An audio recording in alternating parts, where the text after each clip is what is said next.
Hello everyone. In today's video, I shall be talking on Aristotle's definition of tragedy. My name is Navarun Ghosh. I am working as an assistant professor in the Department of English, Jagjeevan College, Veer Kumar Singh University, Ara. So far as Aristotle's definition of tragedy is concerned, it has been translated by Bywater, Potts, and several other critics.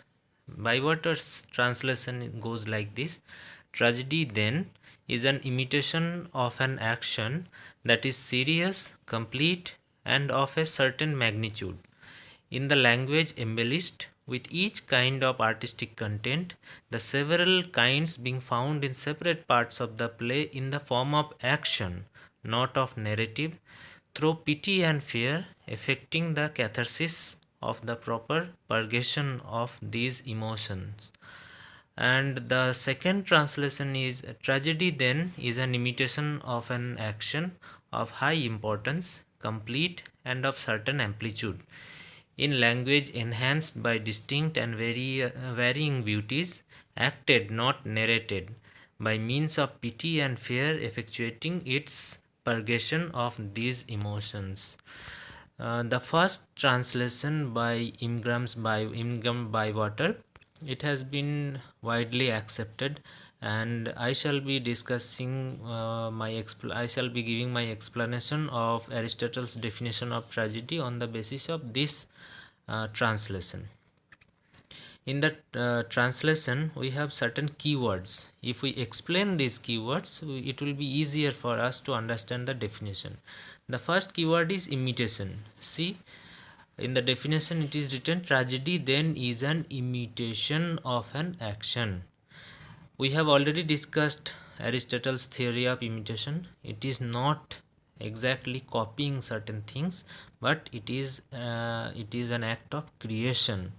A writer creates by imitating. He actually creates an idea first, and then he tries to imitate the idea in the form of literature.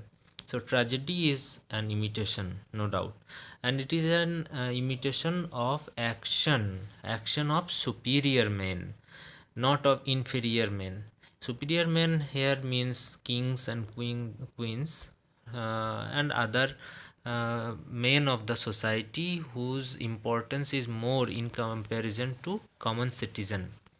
So if a writer imitates the action of an inferior person, that story will not be effective to that extent if he imitates the action of a superior man, because generally it is the tendency of any society to follow the leaders or the superior men in action. So tragedy is an imitation of an action, and that action has to be a superior person. Then the next part is serious in subject. See the definition. Uh, the tragedy is then is an imitation of an action that is serious, complete, and of a certain magnitude. So serious, a tragedy has to be serious, no doubt. It cannot depict the ridiculous actions or actions which seem funny to the audience. In order to create a tragic effect, the subject must be serious, and it has to be complete. We cannot tell the story which is incomplete, and if the story is complete, then only the effect will be tragic. If always, of course, it is serious, it has to be serious. Then the next point is, in the story has to have certain magnitude. Certain magnitude means certain length. We cannot just start a story and immediately end it, then the tragic effect will not be produced. I will be explaining from the point of a drama which was liked by Aristotle as one of the best creations of tragic drama, that is Sophocles' Oedipus Rex. And then the next point is language embellished. Here language embellished means rhythm, song, and music. In a tragedy, the language has to be metrical, and song and music can also be used in the form of chorus. And then the next point is not narrative. that is no description. See the definition once again. uh, Tragedy, where is it? Okay, in the language embellished with each kind of artistic content, the several kinds being found in separate parts of the play in the form of action, not narrative. So the story has to be in the form of action. It cannot be described or it cannot be narrated. It has to be acted or enacted. Then only the tragic effect will be accomplished. Through pity and fear, these two words, these two emotions will be created by tragedy.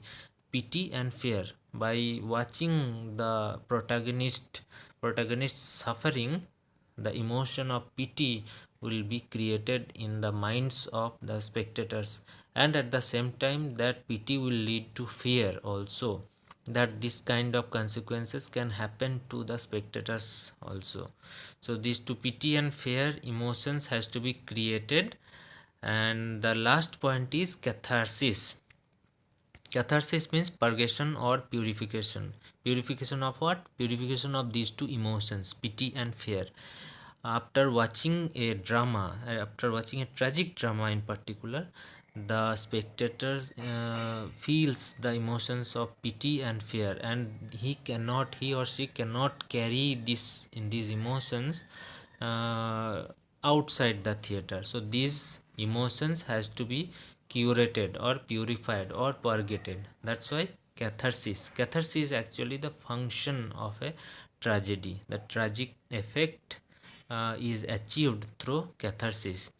In order to understand the definition of Aristotle's, the definition of tragedy according to Aristotle, we need to know the story of Oedipus Rex. I request you to go through the drama in original, but for today's presentation, I will give you a brief summary of what the story tells us. Oedipus Rex is the story of Oedipus, who is the king of Thebes. His father's name was Laius and his mother was Jocasta. Unknowingly, Oedipus kills his father Laius and becomes the king of Thebes. And after becoming the king, he marries his own mother ignorantly, unknowingly. So he kills his mother, he kills his father, and marries his mother and produces two children, two daughters. And finally, when he comes to know that he has killed his own father and slept with his own mother and produced two children, then then he takes out his own eyes, and he becomes a beggar. So that's how the story ends. So this is a brief summary of the summary of Oedipus Rex. So you can see this is an imitation. Of course, this is an imitation of an action of a superior person. Oedipus is a king, so he is a superior person. And the story is very serious because it tells us the sufferings of Oedipus, and it is a complete story. If you go through the original drama, you can see the story of Oedipus starts with the birth of Oedipus until the end of his life, where he becomes a beggar. And it has a certain magnitude, it has certain length in order to create the tragic effect. And the language embellished, yes, of course the language is very highly grand style is there, and song and music is also there in the original drama in the form of chorus. And it is not narrative, it is not descriptive. So it is the story of Oedipus is told in the form of action, not of narration. Since see the example, I have narrated the story of Thieves, Oedipus, the king, but in the actual drama we can see the action of Oedipus. So when we go through the drama, we can see the tragic effect.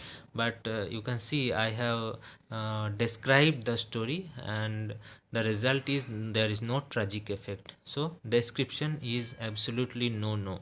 It has to be acted or enacted. Pity and fear has to be arised. We can see the sufferings of Oedipus the king, and we can feel his sufferings through the emotions of pity and fear. We see he has suffered a lot in throughout the drama.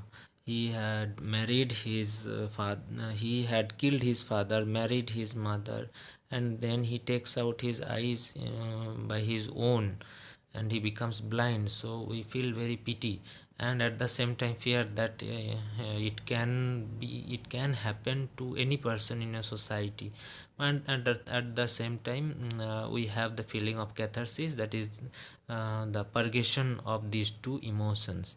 So this is how Aristotle defined tragedy, and he had exemplified the definition through the story of Oedipus Rex. So let's once again see the definition. Tragedy then is an imitation of an action that is serious, complete, and of a certain magnitude, in the language embellished with each kind of artistic content, the several kinds being found in separate parts of the play, in the form of action, not of narrative, through pity and fear, effecting the catharsis of the proper purgation of these emotions. Thank you very much for listening.